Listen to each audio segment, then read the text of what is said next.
നമസ്കാരം, travel with Anjali റോക്കാണ്. വ്യത്യസ്തമായ ക്ഷേത്രാനുഭവങ്ങളിലൂടെ യാത്ര ചെയ്യുന്ന ഞാൻ ഇന്ന് എത്തിയിരിക്കുന്നത് കേരളത്തിലെ മലപ്പുറം ജില്ലയിലെ പെരിന്തൽമണ്ണയ്ക്കടുത്തുള്ള അങ്ങാടിപ്പുറത്തുള്ള തിരുമാന്താംകുന്ന് ശ്രീ ഭഗവതി ക്ഷേത്രത്തിലാണ്.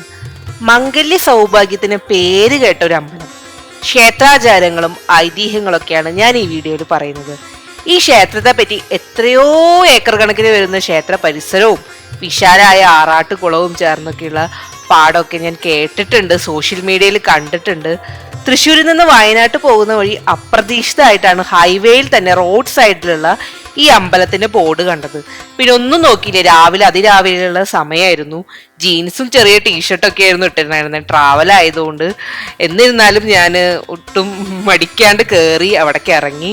ചുറ്റമ്പലത്തിൽ കയറാൻ പറ്റിയില്ല, കാരണം ആ ഒരു വേഷവിധാനങ്ങൾ വെച്ച് കയറാൻ പറ്റില്ലെങ്കിലും പുറത്തുനിന്ന് തൊഴാനും ക്ഷേത്ര പരിസരമൊക്കെ മതിയോളം ആസ്വദിക്കാൻ പറ്റി എനിക്ക്. പേര് കേട്ട ഒരു കുന്നിന് മുകളിലുള്ള ക്ഷേത്രം, 4 കവാടങ്ങളുണ്ട്. ഇത് വടക്കേ നടയിൽ ക്ഷേത്രത്തിലെത്തി. ഞാൻ തെക്ക് വശത്തെ കൂടെ വന്നേ, വടക്കേ നടയിലെത്തി. അവിടെ നിന്നൊരു ഇറക്കമുണ്ട്, ആ ഒരു ഭാഗത്തേക്ക് കൂടിയും പ്രവേശനമുണ്ട്. മനോഹരമായ ഒരു പാടവും പരിസരമൊക്കെ. ഞാൻ അമ്പലത്തിൽ തൊഴുതതിന് ശേഷം കേട്ടോ, പുറത്തുനിന്ന് തൊഴുതതിന് ശേഷം കേട്ടോ ഇടയ്ക്ക് വന്നേ. ആദ്യം ഇതിൻ്റെ ദൃശ്യങ്ങൾ കാണിച്ചതെന്നുള്ളൂ. മമ്മൂട്ടിയുടെ മാമാങ്കം എന്ന സിനിമ നമ്മൾ കണ്ടിട്ടുണ്ടാവും. മാമാങ്ക ചരിത്രമായിട്ട് ബന്ധപ്പെട്ട ഒരു ക്ഷേത്രമാണ്. ഈ ക്ഷേത്രത്തിൽ മാത്രമല്ല, ഈ ക്ഷേത്രത്തിന് ചുറ്റുള്ള ഈ പരിസരത്തിനൊക്കെ ഓരോ കഥകളുണ്ട്. ഈ ആറാട്ട് കടവ്, അപ്പുറത്ത് കാണുന്ന വിശാലമായ പാടം ഒക്കെ ഈ ക്ഷേത്രമായിട്ട് ബന്ധപ്പെട്ട തന്നെയാണ്. ഭദ്രകാളിയാണ് ഈ ക്ഷേത്രത്തിലെ മുഖ്യ പ്രതിഷ്ഠ. തുല്യ പ്രാധാന്യത്തോടെ ശ്രീ പരമേശ്വരനും പാർവതിയും ഒക്കെ ഉണ്ട് ഇവിടെ. വലതും മനോഹരമായ ശിവപ്രതിഷ്ഠ ഇവിടുത്തെ പ്രത്യേകതയാണ്. എന്നാൽ തിരുമാന്താംകുന്നിൽ അമ്മ എന്ന് വിളിക്കുന്ന ഭഗവതിക്കാണ് ഇവിടെ കൂടുതൽ പ്രസിദ്ധിയുള്ളത്. കടലണ്ടിപ്പുഴയുടെ ഒരു പോഷക നദി കടന്നു പോകുന്നതാട്ടോ ഈ ഭാഗം എന്ന് പറയുന്നത്. ഈ മീനമാസത്തിലെ പൂരനാളിലാണ് ഇവിടെ ഉത്സവമുണ്ട്. ആ സമയത്ത് ഭഗവതിയുടെ ആറാട്ട് നടത്തുന്ന കടവാണ് കേട്ടോ നമ്മൾ ഈ കാണുന്നത്. 1.25 ഏക്കർ പാടാണ് ഇവിടെ വരുന്നത്. ആ 1.25 ഏക്കർ പാടത്തിന്റെ ഒരു പ്രത്യേകത എന്ന് വെച്ചാൽ ചിങ്ങമാസത്തിൽ ഈ ക്ഷേത്രത്തിന്റെ ഭാഗമായിട്ട് ഒരു ചടങ്ങുണ്ട്. അതായത് ഈ പാടത്തിൽ ഞാറുനടിയിൽ യജ്ഞം നടത്താറുണ്ട് ഈ ക്ഷേത്രത്തിലെ ഭക്തർ. അതായത് ജാതി മതഭേദമന്യേ, സ്ത്രീ പുരുഷ ഭേദമന്യേ വന്നിട്ട് ഈ പാടത്ത് ഒറ്റ ദിവസം കൊണ്ട് പൂർത്തിയാക്കുന്ന ഞാറുനടിയിൽ യജ്ഞം നടത്തുന്ന ഒരു ഇതാണ്. അതായത് അങ്ങനെ ചെയ്തു കഴിഞ്ഞാൽ ഒരു ഐശ്വര്യം ഉണ്ടാകുന്നതാണ്. ഭഗവതിയുടെ അനുഗ്രഹത്താൽ ഐശ്വര്യം ഉണ്ടാകും, വിളവുകൾ സമൃദ്ധി ഉണ്ടാകും എന്നൊക്കെ ഒരു വിശ്വാസമുണ്ട്. അത്തരത്തിലൊരു വിശ്വാസത്തിന്റെ ഭാഗം കൂടിയായിട്ടുള്ള ഒരു ജാതിമത ഭേദമന്യേ അത്തരം ഒരു വിശ്വാസങ്ങളുടെ ഭാഗം കൂടിയായിട്ടുള്ള ഒരു ക്ഷേത്രം കേട്ടോ നമ്മൾ ഈ കാണുന്നത്. പിന്നെ ഇവിടെ നിന്ന് ഒരു പാലമൊക്കെ നമ്മൾ കണ്ടു. ഈ പാലം കടന്ന് അപ്പുറത്ത്, ആ പാടത്തിന്റെ അപ്പുറത്ത് കടന്നു കഴിഞ്ഞാൽ ഒരു ശ്രീകൃഷ്ണ സ്വാമി ക്ഷേത്രമുണ്ട്. 1 കിലോമീറ്റർ നടന്നാൽ മതി. പൂന്താനത്തിന് ദർശനം നൽകിയ ശ്രീകൃഷ്ണനാണ് അവിടുത്തെ പ്രതിഷ്ഠ എന്ന് പറയുന്നത്. അപ്പൊ ദർശനത്തിന് വരുമ്പോൾ ഈ ക്ഷേത്രത്തിലോട്ട് ദർശനത്തിനായിട്ട് വരികയാണെങ്കിൽ സമയം ഉണ്ടെങ്കിൽ നേരത്തെ വന്ന് നിങ്ങൾ ഇവിടെ തൊഴുത് ആ ക്ഷേത്രത്തിലും കൂടി കയറാൻ നോക്കുക. അങ്ങനെ നമ്മൾ വീണ്ടും ക്ഷേത്ര വിശേഷങ്ങളിലോട്ട് പോവാണ്. ഇത് ഞാൻ വന്ന തെക്കേ നടയാണ്, നേരത്തെ കാണിച്ച് വടക്കേ നടയ ഭാഗമാണ്. തെക്കേ നട വലിയ പടിക്കെട്ടുകളോടുകൂടി ഈ ഭാഗത്താണ് പാർക്ക് ചെയ്യാനുള്ള വലിയ പാർക്കിംഗ് സൗകര്യമൊക്കെ ഉള്ളത്. വലിയൊരു ക്ഷേത്ര പരിസരമാണ്. അങ്ങനെ ഈ ഈ പടികൾ കയറിയിട്ട് നമ്മൾ എത്തുന്നത് ശിവന്റെ നടയിലോട്ടാണ്.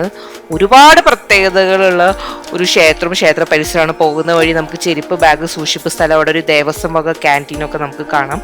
കേരളത്തിലെ ഏറ്റവും വലിപ്പം കൂടിയ ഭദ്രകാളി പ്രതിഷ്ഠയാണ്. കേരളത്തിലെ പ്രധാനമായിട്ട് 3 ഭഗവതി ക്ഷേത്രങ്ങളാണ് പ്രശസ്ത ആയിട്ടുള്ളത്. ആ ഒരു പ്രത്യേകത കൊണ്ട് ഒന്ന് കൊടുങ്ങല്ലൂര്, തൃശ്ശൂരുള്ള 2 പനയന്നൂർ കാവാണ്.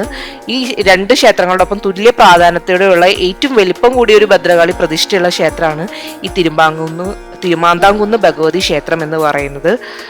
ക്ഷേത്രത്തിന് ഒരുപാട് കഥകളും ഐതിഹ്യം, ക്ഷേത്രമായിട്ട് ബന്ധപ്പെട്ട് ഒരുപാട് ചരിത്രമുണ്ട്. ഈ കാണുന്നതാണ് നമ്മൾ തെക്ക് വശത്ത് കിഴക്കോട്ട് ദർശനമായിട്ടുള്ള ശിവലിംഗമാണ് ഇവിടെ ഉള്ളത്. അതായത് പിളർന്ന രീതിയിലുള്ള ഒരു ശിവലിംഗമാണ് നമുക്കിവിടെ കാണാൻ സാധിക്കുക. ശ്രീമൂലസ്ഥാനം തന്നെയാണ് പ്രധാനപ്പെട്ടത്. ഇന്നും ശ്രീമൂലസ്ഥാനത്ത് ശിവലിംഗം പിളർന്ന രീതിയിൽ കാണപ്പെടുന്നു. ഒരേ ശിവലിംഗത്തിൽ ശിവനും പാർവതിയും ഉണ്ടെന്നാണ് പ്രത്യേകത. പിന്നെ നടപ്പാതയൊക്കെ നമുക്ക് കാണാം, ഓടുകൊണ്ട് മേഞ്ഞതാണ്. നമ്മൾ ചില ക്ഷേത്രത്തിൽ പോയി കഴിഞ്ഞാൽ ഷീറ്റൊക്കെ ആയിരിക്കും. ചൂട് സമയത്ത് നമുക്ക് വേനൽക്കാലത്തൊക്കെ ചൂടെടുക്കും. എന്നാൽ ഇങ്ങനെ ഓട് മേഞ്ഞുകൊണ്ട് നമുക്ക് ഈ ക്ഷേത്രത്തിൽ എപ്പോഴും ഒരു ചൂടെടുക്കാതെ ഒരു നല്ലൊരു തണുപ്പ് കാലാവസ്ഥയാണ് ഒരു ചൂട് കാലത്ത് വന്നാൽ പോലും നമുക്ക് കിട്ടുക. പിന്നെ വടക്കോട്ടാണ് ഭദ്രകാളി ദർശനം എന്ന് പറയുന്നത്. നേരത്തെ പടിക്കെട്ടുകൾ ഇറങ്ങിയ ഭാഗമില്ലേ, അവിടെയാണ് വടക്കോട്ടാണ് ഭദ്രകാളി ദർശനം. ഇടത്ത് കാല് മടക്കി വെച്ച് വലതുകാൽ താഴോട്ട് തൂക്കിയിട്ടിരിക്കുന്ന രീതിയിലാണ് ഭഗവതിയുടെ ഒരു പ്രതിഷ്ഠ എന്ന് പറയുന്നത്. ഭഗവതിയുടെ ശ്രീകോവിലിന്റെ ഉള്ളിൽ തന്നെ സപ്തമാതാക്കളുടെ പ്രതിഷ്ഠയും കാണാം.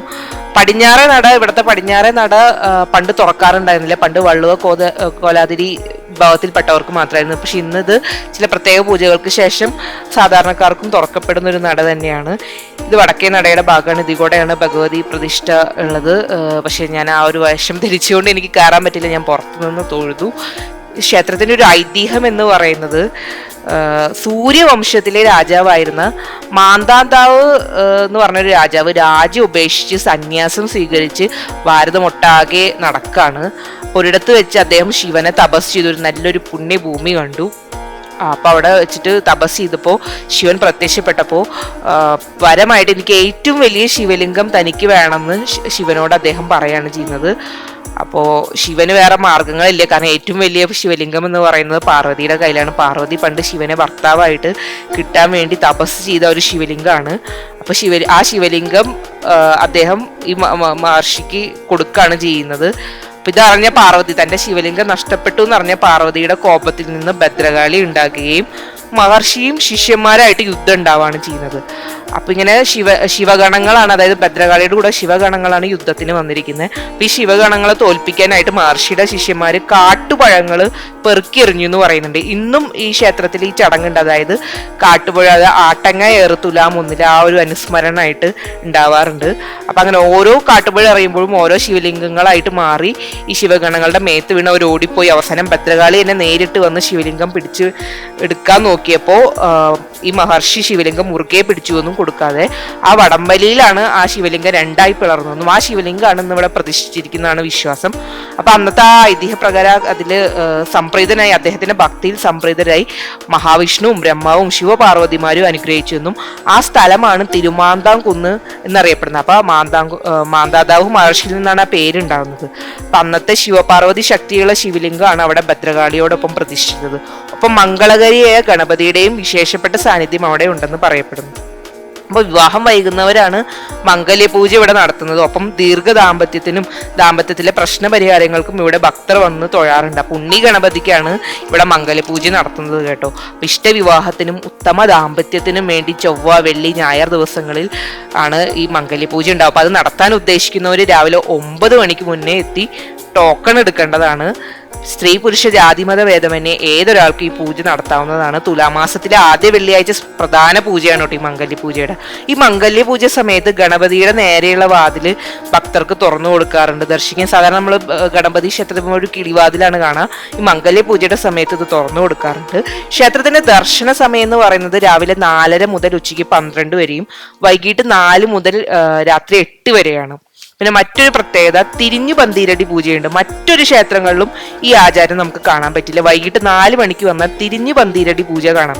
ഈ തിരിഞ്ഞു പന്തീരടി പൂജയെ പറ്റിയിട്ടുള്ള ഒരു ഐതിഹ്യം എന്ന് പറയുന്നത്, പണ്ട് സാമൂതിരി രാജവംശത്തിൽ നിന്ന് വള്ളുവനാട്ടിൽ നിന്ന് സ്ത്രീ ഒരു കല്യാണം കഴിക്കുകയാണ് ചെയ്യുന്നത്. രണ്ടും 2 രാജവംശമായിരുന്നു.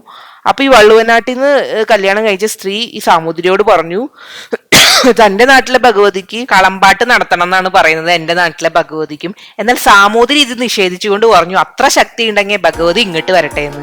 ഇതറിഞ്ഞ ഭഗവതി കോപാകുലയായി ഇവിടുത്തെ ഭഗവതി. എന്നിട്ട് അന്നത്തെ അസ്തമയ പന്തീരടി പൂജയ്ക്ക് ശേഷം ഇവിടുത്തെ കോമര ഉറഞ്ഞു തുള്ളിയെന്നും പേടിപ്പിക്കുന്ന രീതിയിൽ കോഴിക്കോട്ട് സാമൂതിരിയുടെ അടുത്തെത്തിയെന്നും സാമൂതിരി പേടിച്ച് മാപ്പ് ചോദിച്ചുവെന്നും ദേവി ഭക്തനായി മാറിയെന്നാണ് ഐതിഹ്യം. ആ ഒരു ഐതിഹ്യത്തിന്റെ ഭാഗമായിട്ടാണ് ഇന്നും വൈകുന്നേരം തിരിഞ്ഞു പന്തീരടി പൂജ ഇവിടെ നടത്തുന്നതിൻ്റെ ഒരു ഐതിഹ്യം എന്ന് പറയുന്നത്. ഈ മാമാങ്ക ചിത്രം സിനിമ കണ്ടിട്ടുള്ളവർക്കറിയാം, വള്ളുവ കോനാതിരിമാരുടെ നാടാണ് ഈ സ്ഥലം. അപ്പൊ മാമാങ്കത്തിന് പിൽക്കാല അവകാശികളായി നിൽക്കാനാണ് ഇതിലെ വെള്ളാട്ടിരിക്ക് അവസരം കിട്ടുകയും, എന്നാൽ ആ സമയത്താണ് സാമൂതിരി വംശം നാടും നഗരവും രക്ഷാപുരുഷ സ്ഥാനമൊക്കെ കയ്യേറി മാമാങ്കത്തില്. അപ്പോൾ ചാവേറുകളെ അയച്ച്, ഈ വള്ളുവ കോനാതിരിമാര് ചാവേറുകളെ അയച്ച് പ്രതിരോധിക്കാൻ നോക്കിയെങ്കിലും കാര്യം ഉണ്ടായില്ല. അങ്ങനെ ഈ ക്ഷേത്രത്തിൽ നിന്നാണ് അന്ന് ചാവേറുകൾ പുറപ്പെട്ടിരുന്നത്. ചാവേർത്തറ നമ്മുടെ ഈ ക്ഷേത്രത്തിന് തെക്ക് വശത്ത് ഒരു സ്ഥലത്ത് നമുക്ക് കാണാൻ സാധിക്കും. ഒടുവിൽ ചാവേറുകൾ പരാജയപ്പെട്ടപ്പോൾ അതിന് പകരമായിട്ട് വള്ളുവ കോലാതിരികൾ തുടങ്ങിയതാണ് ഈ പ്രസിദ്ധമായ ഇവിടുത്തെ തിരുമാന്താംകുന്ന് പൂരം എന്നറിയപ്പെടുന്നത്. മീനമാസത്തില് പൂരനാളിലാണ് ഇവിടുത്തെ ഉത്സവം ഉണ്ടാവുന്നത്. ഈ ക്ഷേത്രത്തിലോട്ട് എത്തിച്ചേരാനുള്ള വഴികൾ റെയിൽവേ സ്റ്റേഷൻ അടുത്തുള്ള അങ്ങാടിപ്പുറമാണ്. 1.2 കിലോമീറ്റർ ഉള്ളൂ. കൊച്ചുവേളി നിലമ്പൂർ രാജറാണി എക്സ്പ്രസ്, കോട്ടയം നിലമ്പൂർ എക്സ്പ്രസ് ഒക്കെ ഇവിടെ നിർത്തുന്നതാണ്. പെരിന്തൽമണ്ണയാണ് അടുത്തുള്ള വലിയൊരു സിറ്റി. അവിടെ നിന്ന് ഒരുപാട് ബസ്സുകൾ KSRTC ഒക്കെ കിട്ടുന്നതാണ്. കരിപ്പൂരാണ് അടുത്തുള്ള വിമാനത്താവളം. 40 കിലോമീറ്റർ. ഇതുപോലെ വ്യത്യസ്തമായ ക്ഷേത്രങ്ങളുടെ വിശേഷങ്ങളായിട്ട് വരുന്നതായിരിക്കും. വീഡിയോ കണ്ട എല്ലാവർക്കും നന്ദി. ചാനൽ സബ്സ്ക്രൈബ് ചെയ്തിട്ടില്ലെങ്കിൽ സബ്സ്ക്രൈബ് ചെയ്യുക. ഇതുപോലെ വീഡിയോസ് കാണാനായിട്ട് ലൈക്ക് ചെയ്യുക, കമൻറ്റ് ചെയ്യുക, സപ്പോർട്ട് ചെയ്യുക. അഭിപ്രായങ്ങൾ കമൻ്റായിട്ട് പറയുക. എല്ലാവർക്കും ഒരു ശുഭദിനം നേരിടും.